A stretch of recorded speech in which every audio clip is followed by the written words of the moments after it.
Hello everyone and welcome to this week's reviews. Let's start with the latest adventure of those Heroes in a Half Shell Teenage Mutant Ninja Turtles out of the shadows as they once again have to defeat the evil Shredder and his dreaded Foot Clan.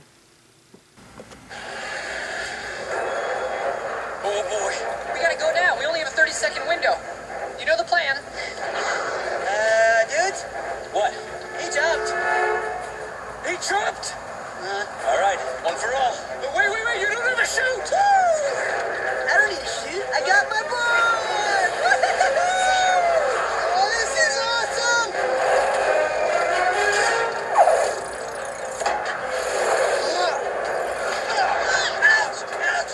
This is basically a big budget live action version of the 80s cartoon. You want Bebop and Rocksteady? You got it. Krang? Check. Technodrome? Yep. The Turtle Van? Here you go. Batteries not included.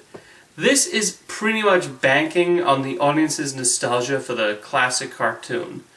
But that only gets you so far. It's fun, I guess, and the Ninja Turtles are the Ninja Turtles, complete with color-coded masks and awesome ninja skills. But this is a big, stupid, action, special effects extravaganza. The story is not really that important. They just want to have a mutated warthog and rhinoceros fighting against turtles trained in martial arts. And that's okay. It's admittedly great to see Bebop and Rocksteady up on the big screen, and I definitely got a kick out of Krang. Tyler Perry is definitely enjoying himself as Baxter Stockman, relishing what utterly ridiculous film this is. April O'Neil is sort of downgraded, and we don't see her do much reporting, which I was disappointed with.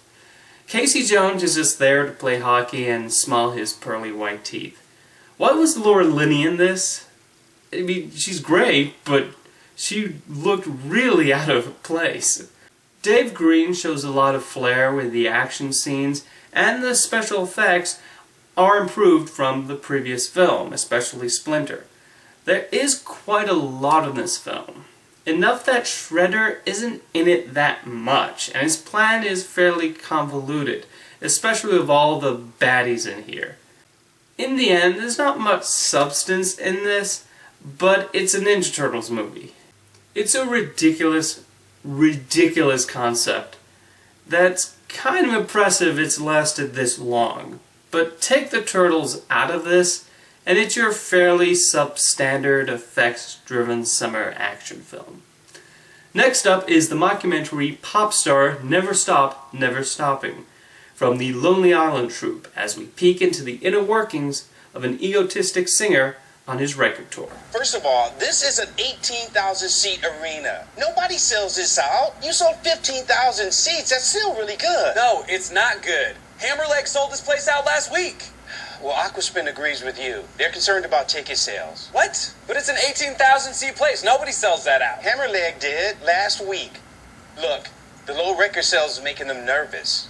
They want to bring on an opening act. What? We have an opening act, Owen DJs. Hey, I'm always saying Style Boys could be the opener. No, man, will you stop with that? This felt like an extended SNL sketch, which I guess is fitting considering the team behind this is responsible for the digital shorts. And those are certainly amusing for small segments. But when something is stretched to feature length, it shows. There were some generally funny bits, but I found them to be mostly the more subtle and quiet jokes.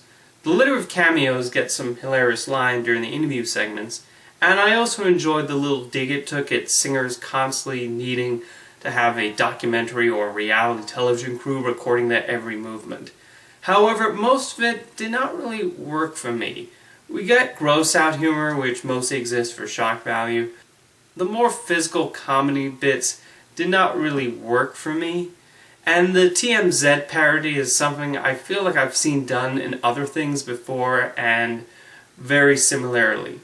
Even the songs I was rather disappointed with. I'm not a hardcore Lonely Island fan, but they've done some tunes I found to be memorable and funny in their delightful stupidity.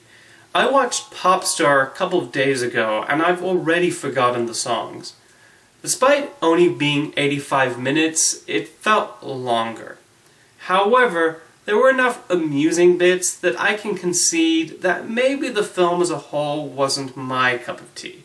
If you're a huge Lonely Island fan and you greatly enjoyed their previous movie Hot Rod, I imagine this will tickle your funny bone more than it did me. And I certainly think this will generate a solid following in its Netflix life.